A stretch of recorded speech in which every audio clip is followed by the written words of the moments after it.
News first channel ವೀಕ್ಷಕರಿಗೆ ಭವಿಷ್ಯ ಈ ದಿನ ಕಾರ್ಯಕ್ರಮಕ್ಕೆ ಸ್ವಾಗತ.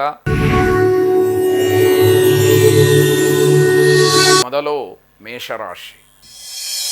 ಮೇಷರಾಶಿಯವರಿಗೆ ಸರ್ಕಾರದ ಕೆಲಸಗಳು ಸಂತೋಷವನ್ನು ಉಂಟು ಮಾಡುತ್ತೆ. ಅಂದರೆ ಒಂದಷ್ಟು ಸಮಾಧಾನ ಆಗುವಂತಹ ರೀತಿಯಲ್ಲಿ ಆಗುತ್ತೆ ಅಂತ ಒಂದರ್ಥ.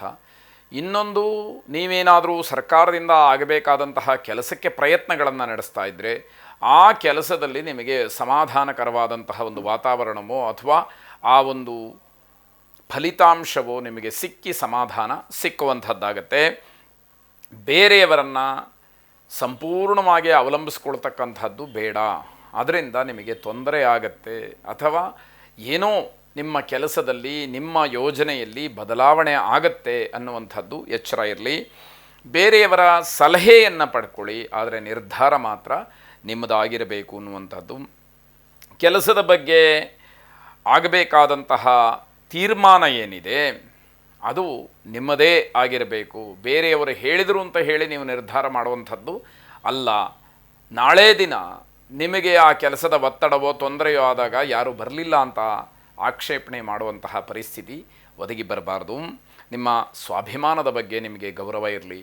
ಸ್ವಾಭಿಮಾನಕ್ಕೆ ಧಕ್ಕೆ ಆದರೆ ನೀವೇನು ಸಾಧನೆ ಮಾಡಿಯೂ ಕೂಡ ಅದು ಪ್ರಯೋಜನಕ್ಕೆ ಬರೋದಿಲ್ಲ. ನೀವು ನೀವಾಗಿರಬೇಕು. ಬೇರೆಯವರಿಗೆ ನಿಮ್ಮನ್ನು ಹೋಲಿಕೆ ಮಾಡಿಕೊಳ್ಳುವಂಥದ್ದು ಬೇಡ. ನಿಮ್ಮ ಮಾತು, ಸ್ವಭಾವ ಎಲ್ಲವೂ ಕೂಡ ಸ್ವಾಭಾವಿಕವಾಗಿರಲಿ. ಯಾವುದೋ ಸಾಧನೆ ಆಯಿತು ಅಥವಾ ಇನ್ನೇನೋ ನೀವೊಂದು ಗೆದ್ದುಬಿಟ್ರಿ, ಸವಾಲನ್ನು ಎದುರಿಸ್ಬಿಟ್ರಿ ಅಂತ ಬೀಗುವಂಥದ್ದು ಬೇಡ. ಶ್ರೀನಿವಾಸನನ್ನು ವಿಶೇಷವಾಗಿ ಪ್ರಾರ್ಥನೆ ಮಾಡಿ ಶುಭವಾಗಿ.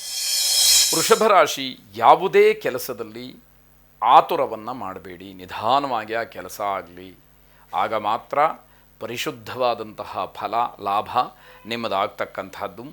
ಹಿಂದೆ ಮಾಡಿದಂತಹ ತಪ್ಪುಗಳನ್ನು ತಿದ್ದುಕೊಳ್ಳೋದಕ್ಕೆ ಶುಭವಾದಂತಹ ದಿವಸ. ಆದರೆ ಆ ಪ್ರಯತ್ನ ನಡೀಬೇಕು. ಕೇವಲ ದಿನ ಚೆನ್ನಾಗಿದೆ ಅಂತ ಹೇಳಿ ಸುಮ್ಮನೆ ಕೂತ್ಕೊಂಡ್ರೆ ಆಗಲಿಲ್ಲ. ತಪ್ಪನ್ನು ಹುಡುಕಿ ಸರಿಪಡಿಸ್ಕೊಳ್ಳುವಂಥದ್ದಾಗಬೇಕು. ತುಂಬ ಚಿಂತೆಗೆ ಒಳಗಾಗುವಂತಹ ದಿವಸ. ತುಂಬ ತಲೆ ಮೇಲೆ ಕೈ ಹೊತ್ತುಕೊಂಡು ಆಲೋಚನೆಯನ್ನು ಮಾಡ್ತೀರಿ, ಪ್ರಯೋಜನ ಇಲ್ಲ. ಏನೇ ಸಮಸ್ಯೆ ಇದ್ದರೂ, ಯಾವುದೇ ಸವಾಲುಗಳಿದ್ದರೂ ಅದಕ್ಕೆ ಚಿಂತಿಸಿ ಪರಿಹಾರವನ್ನು ಕಂಡುಹಿಡ್ಕೊಳ್ಬೇಕೇ ಹೊರತು ಬರೀ ಯೋಚನೆ ಮಾಡ್ತಾ ಕೂತ್ಕೊಂಡ್ಬಿಟ್ರೆ ಪ್ರಯೋಜನಕ್ಕೆ ಬರೋದಿಲ್ಲ. ತಾಯಿಯವರ ಆರೋಗ್ಯದಲ್ಲಿ ಏರುಪೇರಾಗ್ತಕ್ಕಂತಹ ಸಾಧ್ಯತೆ ಇದೆ.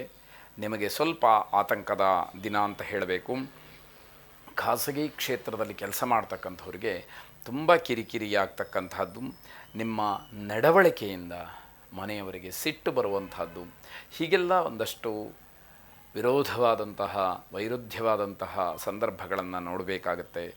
ಮಹಾವಿಷ್ಣುವನ್ನು ಪ್ರಾರ್ಥನೆ ಮಾಡಿ ಶುಭವಾಗಿ. ಮಿಥುನ ರಾಶಿ, ಕೈಯಲ್ಲಿ ವೃತ್ತಿಯೋ ಉದ್ಯೋಗವೋ ಏನೋ ಇದೆ, ಆದರೆ ಇದರ ಜೊತೆಯಲ್ಲಿ ಏನೋ ವ್ಯಾಪಾರ ಮಾಡಬೇಕು, ವ್ಯವಹಾರ ಮಾಡಬೇಕು ಅಂತ ಹೇಳಿ ಮನಸ್ಸಿನಲ್ಲಿ ಚಿಂತನೆಯನ್ನು ನಡೆಸ್ತಕ್ಕಂಥದ್ದಾಗತ್ತೆ. ನಿಮಗೆ ವಿರುದ್ಧವಾಗಿ ನಡ್ಕೊಳ್ಳೋವಂಥವರ ಸೋಲಾಗತ್ತೆ. ಅಂದರೆ ನಿಮ್ಮ ಶತ್ರುಗಳ ಸೋಲು, ನಿಮ್ಮ ವಿರೋಧಿಗಳ ಸೋಲು ಅನ್ನುವಂಥದ್ದನ್ನು ನೀವು ನೋಡ್ತೀರಿ. ನಿಮ್ಮ ಬಗ್ಗೆ ಶತ್ರುಗಳು ಅಥವಾ ವಿರೋಧಿಗಳು ರೂಪಿಸಿರ್ತಕ್ಕಂತಹ ಯಾವುದೇ ಕೆಟ್ಟ ನಿರ್ಧಾರಗಳು ಅಥವಾ ಷಡ್ಯಂತ್ರ ಅಂತ ಹೇಳಿ ಏನು ಹೇಳ್ತಾರೆ ಅದು ಯಾವುದೂ ಕೂಡ ಉಪಯೋಗಕ್ಕೆ ಬರದೇ ಇರುವ ಹಾಗಾಗತ್ತೆ. ನಿಮಗೆ ನಿಮ್ಮ ಶತ್ರುಗಳಿಂದ ಯಾವ ತೊಂದರೆಯೂ ಆಗದೇ ಇರತಕ್ಕಂತಹ ದಿವಸ ಇದು ಅಂತ ಹೇಳಬೇಕು. ಆರೋಗ್ಯದ ವಿಚಾರದಲ್ಲಿ ಸ್ವಲ್ಪ ಮಟ್ಟಿಗೆ ಸಮಾಧಾನ ಸಿಕ್ಕತ್ತೆ. ಮನೆ, ಮಡದಿ ಅಥವಾ ಗಂಡ ಮಕ್ಕಳ ಬಗ್ಗೆ ಪ್ರೀತಿ ವಿಶ್ವಾಸವನ್ನು ಹಾಗೆ ಉಳಿಸ್ಕೊಳ್ಳಿ. ಅಲ್ಲಿ ಯಾವುದೇ ರೀತಿಯ ಭಿನ್ನಾಭಿಪ್ರಾಯಕ್ಕೆ ಅವಕಾಶಗಳು ಬೇಡ. ಹಣ ಉಳಿಸೋದಕ್ಕೆ ಬೇರೆ ಬೇರೆ ದಾರಿಗಳನ್ನು ಕಂಡುಹಿಡ್ಕೊಳ್ತೀರಿ. ಮಾರುತಿಯನ್ನು ಪ್ರಾರ್ಥನೆ ಮಾಡಿ. ಮನೋಜವಂ ಮಾರುತ ತುಲ್ಯ ವೇಗಂ ಜಿತೇಂದ್ರಿಯಂ ಬುದ್ಧಿಮತಾಂ ವರಿಷ್ಠಂ ವಾತಾತ್ಮಜಂ ವಾನರಯೂಥ ಮುಖ್ಯಂ ಶ್ರೀರಾಮದೂತಂ ಶಿರಸಾ ನಮಾಮಿ ಎಂಬುದಾಗಿ ನಿಮ್ಮ ಪ್ರಾರ್ಥನೆ ಇರಲಿ. ಶುಭವಾಗಿ. ಕರ್ಕಾಟಕ ರಾಶಿ, ಜನ ನಿಮ್ಮ ವ್ಯವಹಾರ ಅಥವಾ ನಿಮ್ಮ ಒಂದು ವೈಯಕ್ತಿಕವಾದಂತಹ ವರ್ಚಸ್ಸನ್ನು ಗಮನಿಸಿ ನಿಮ್ಮ ಕಡೆ ಆಕರ್ಷಿತರಾಗ್ತಾರೆ.